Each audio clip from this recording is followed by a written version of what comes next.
Hey guys, welcome back. It's Faiz Iman, and I'm here to talk all things 4C natural hair and give you guys some of my tips and pointers for having 4C natural hair. So, 4C natural hair, firstly, is the most coarse, the most dense natural hair type. It has a very undefined curl pattern. It's got like a tight recoil. It just kind of is like it just is there. It's very dense. It sits on each other. It doesn't really fall into each other in ringlets and groups and spirals like other types of curls do. So 4C natural hair for that reason is sometimes difficult to manage.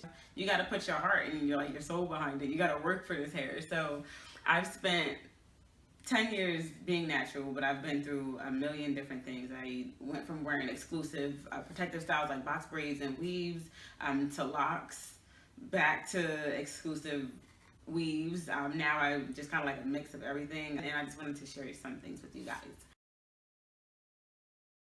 So, first things first, healthy hair in general, not just natural hair, but everybody's healthy hair starts with the scalp. You have to treat your scalp right in order to see, flourishing hair. And so, in recent months, I've started giving my scalp absolute attention. I make sure that I'm washing every bit of product off my scalp completely. Never leave any excess product, with the exception of my oil blend, which I'll get into later. I always make sure that I am massaging and stimulating my scalp daily. If not daily, then at least every other day I'm massaging my scalp, and I'm using tea tree oil, jojoba oil, black castor oil, rose water, and aloe vera gel. And all of those ingredients are really good, not only for your hair, but your skin. Some of them are antibacterials or very good for antifungals, so that things can't build up or live on your scalp. And so I'm incorporating all those things into my daily hair routine and making sure that I'm constantly manipulating the hair around my scalp and that I'm stimulating my scalp. And so give your scalp some attention, and that will help you to reverse any pain that you might have with your natural hair, because you don't want the pain to hold you back from properly detangling.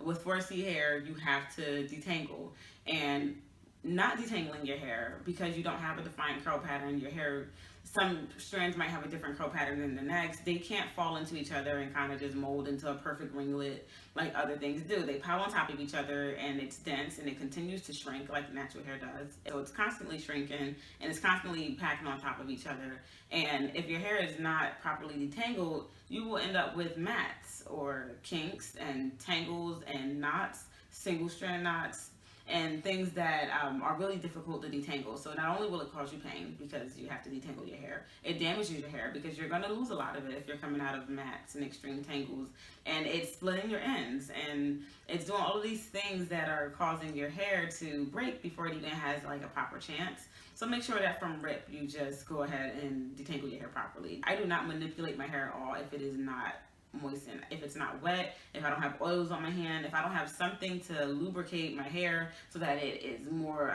pliable and more likely to slide easy, then I don't touch it, because I know that it's so easy for one strand to grab onto the next and for them to cause a single strand knot or for them to snap. I personally do not detangle with a comb.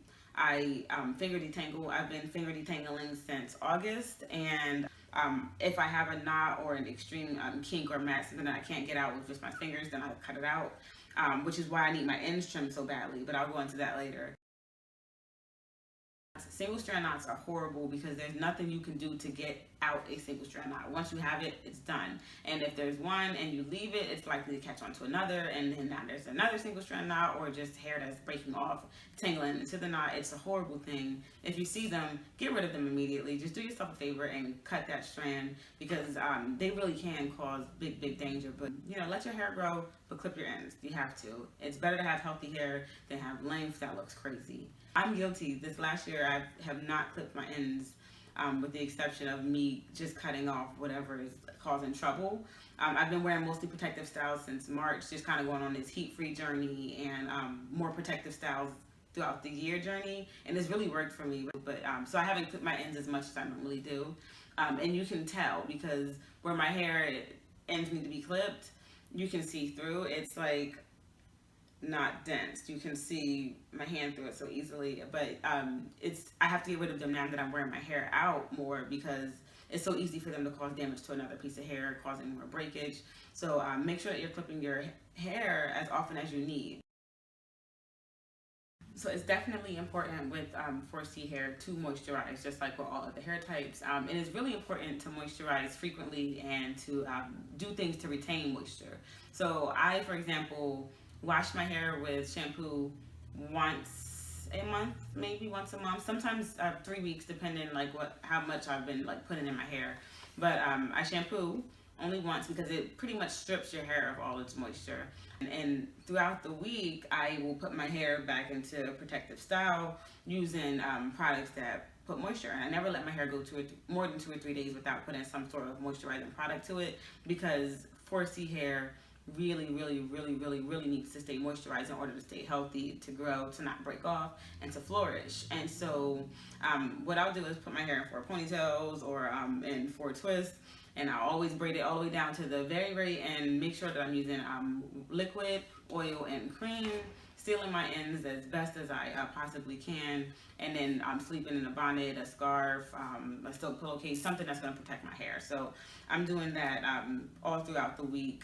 Even if I had like a perfect twist out and it's just like, I know I can go to day 5 with this one, it's very rare that I'll let myself go to day 5 without having put it back into at least some sort of twist to moisturize my ends, because with 4C hair, I can't do that.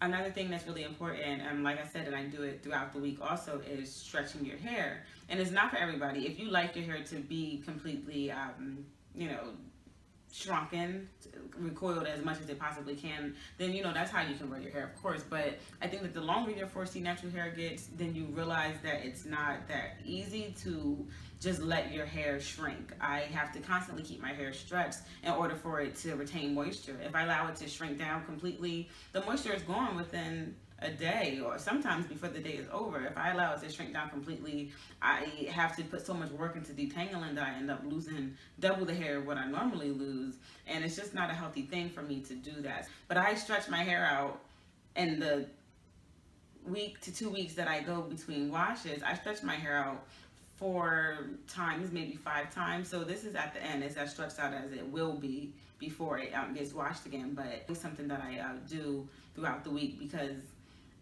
there's no other way for my hair to be healthy. Some people say, oh, you're hiding your hair texture, or you're faking it because you always wear a twist out or a braid out. That's not your curl pattern. Be proud. But it's not a lack of pride in your 4C hair texture. It's just that it's not healthy for my hair texture to be that way. That's just one thing to keep in mind. Stretching your hair may be key for you. If you realize that it's just too difficult for you to style, it feels dry, it feels unhealthy, then try stretching your hair more often and see how, and putting moisture into it each time that you stretch it, and see how that helps your hair. I also know now that the products that I was trying to use in the past were just horrible products for 4C hair type. People use Eco Styler gel all the time. I don't know how people can use Eco Styler gel on your 4C hair. I don't know how you can use gel, period, on 4C hair. Like, it's mostly alcohol-based product. Alcohol is horrible for your hair because it dries it out. Your hair is already the driest hair type that there is, and you're putting gel to it. And so it works for people, obviously, because people do it all over the world, but I realized that that didn't work for me, and I moved on to using custards, which are alcohol-free, for hold, or not using anything for hold at all, and just allowing my 4C hair texture, which is very good with holding a curl pattern or holding a position that you put it in, to just do its natural thing. Put it in twist outs, and it'll hold those twist curls for at least 3 to 5 days, and that's fine with me. It's the healthiest thing for me.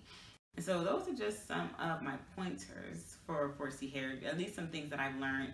I think I'm going to do like a 4C journey on my channel right now, because I'm going into a new hair journey. It's the first time that I'm really wearing my hair out long term in a long time, and I'm seeing some things about it that I'd like to change. Last year when I started the protective style journey, I'd actually cut my hair to be about collarbone length. Since then, I don't want to butcher my fro, which I'm sure I already did. Since then, my hair has grown from the top of collarbone length to the top of my belly, right mid boob.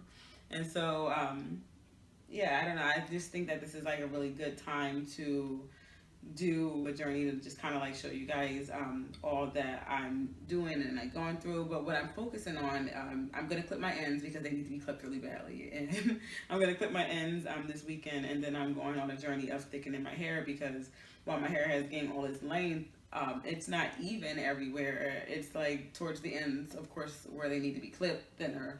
But then even above that is like thinner than the roots. And I'm not used to that. So I'm going to go on a journey of getting my hair to be even in its thickness from root to end. And I'm going to probably spend 6 to 8 months just kind of like trying some different things to get that to happen. So I think that I might share that here on my channel, and I just wanted to give you guys a little bit of information as I start that journey. So if you guys want to follow me on this journey or do it with me, or I don't know, just like anything, then don't forget to subscribe, and I will try and post these videos as often as possible. But like and comment and just leave me something down below, period, just to give some information about 4C hair if you have it, or to help somebody else out. Any questions or anything that you'd like me to answer, put those down below, and I hope to see you guys next time.